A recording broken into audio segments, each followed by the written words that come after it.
Nos acompaña esta noche Richard Bulton. Richard, te preguntaba, vienes de una familia acaudalada. ¿Cómo fue ese encuentro con la miseria? Bueno, primero no sé si acaudalada, Mm, sí, de una familia de muchas generaciones trabajando aquí en Venezuela.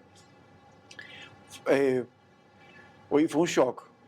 Ver la miseria fue verdaderamente este, impresionante, porque sí, sí viví la miseria, fui víctima de la miseria, y cuando yo digo víctima de la miseria, porque si hay algo que, que no entiendes es cuando la vives. En el caso mío, yo pasé hambre.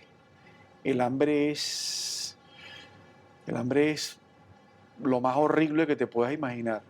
Y cuando ves niños este, en la selva eh, que no tienen que comer, que tienen malformaciones en el cuerpo, oye, es horrible. De verdad que la miseria, ves, yo fui testigo de niños, los padres les hacían, eh, por decirte, caraotas, y les servían las caraotas en la tierra, ni siquiera en un platico. Entonces, la miseria es horrible. la verdad que usted tuvo mucho tiempo para pensar. Yo cuando lo escucho hablar recuerdo el libro de Ingrid Betancourt, la ex candidata presidencial colombiana que fue secuestrada por la FARC durante 6 años. Y no hay silencio que no termine, como se titula el libro. Más que un testimonio de una persona que fue secuestrada, es realmente un tratado sobre la naturaleza humana cuando pasa por situaciones límites, como es un secuestro, y la reflexión que ella hace de estar en esa situación por tanto tiempo. Y eso me lleva a usted a preguntarle esas ideas, esas reflexiones que usted hizo en ese momento, las ha incorporado en su vida, hay rasgos de su personalidad que desechó definitivamente después de ese episodio. Sí, indudablemente que sí. Muchas de las cosas que pensé, he tratado en lo personal, en lo profesional, eh, las he llevado a cabo, unas las sigo intentando hacer. eh, ¿Cómo em, cuáles? bueno, a mí el tema de la aviación me apasiona, entonces ando ahorita en un proyecto que es muy importante a nivel personal y profesional, con el tema de la aviación, que lo pensé, lo pensé mucho en mi cautiverio. Lo estoy llevando a cabo de una manera diferente hoy en día por las situaciones del país. En lo personal, uno aprende muchísimo. Yo creo que cambié o he cambiado bastante gracias inclusive a esa miseria que hablábamos ahorita. Uno de llegar a tener todo o de vivir bien, pasas a no ser nada ni a tener nada. Entonces, pasas del blanco al negro.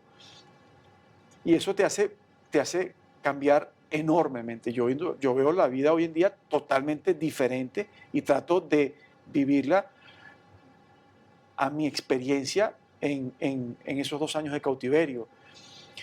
Trato de ser una mejor persona, tengo millones de defectos, no soy, en muchísimas cosas, no soy tan, ¿cómo decírtelo? Tan picky, Exigente quizás. sí, en muchas cosas, en boberías que uno en el día a día se queja, que uno tiene, y cuando las pierdes en cosa de minutos, Mm. te das cuenta, oye, o sea, no vale la pena. Ahora, ¿el cautiverio lo hizo usted un hombre más fuerte o un hombre más temeroso, más vulnerable, más consciente de las fragilidades de la vida, de la existencia, después del cautiverio? Mm, sí, yo diría que más fuerte en muchas cosas.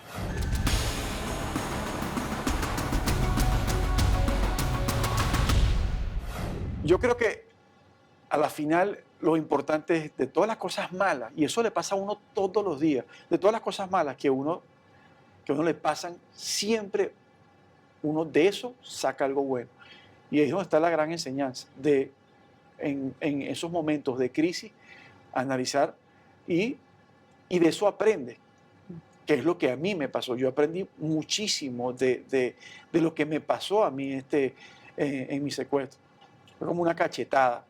Te repito, de tener prácticamente todo y cuando no tienes nada, y después no solamente de no tener nada, sino que está tu vida en peligro.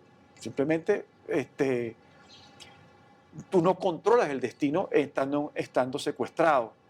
Tú no tomas decisiones, esas decisiones que uno las puede tomar, las toman otras personas. Entonces, piensas muchísimo en todo eso y lo que yo trato es de ese aprendizaje, oye, trato de llevarlo el día a día. ¿Hubo quizás alguna secuela física, alguna fobia que haya quedado después de su secuestro? No, que yo sepa no, hasta donde yo sé no, física ninguna. En 2 años de secuestro ni siquiera me enfermé, nada. Soy una persona bastante sana y no, de ¿Le quedó verdad algún temor? que temor, ninguno, lamentablemente ninguno. Ya yo, oye, yo no le tengo miedo al tema físico. Mm. No le tengo miedo. Miedo de perder a alguien importante en mi vida, sí, a eso sí le tengo miedo. Pero miedo de que me pase algo a mí, no.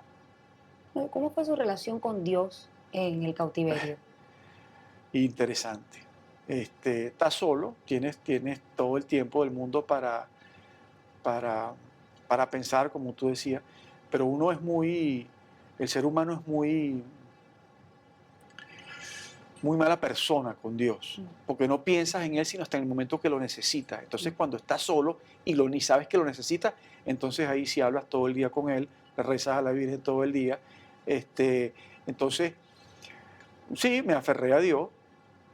Yo rezaba el rosario 2 veces al día. Y en diciembre del 2001, por mera coincidencia, llega al sitio donde a mí me tenían una Biblia. Y la Biblia la leí en 2 oportunidades. Entonces, es un tema que a mí me ayudó muchísimo. Yo creo, de hecho, fue lo que me dio fortaleza para vivir esos 2 años a la selva. Usted fue secuestrado en el año 2000 en el Aras Tocuyito, luego fue expropiado por el gobierno, después usted fue liberado. ¿Hubo alguna intervención del gobierno venezolano en esa liberación? Me lo va a responder al regreso. Hacemos una pausa y ya regresamos con más de la entrevista con Richard Wilton.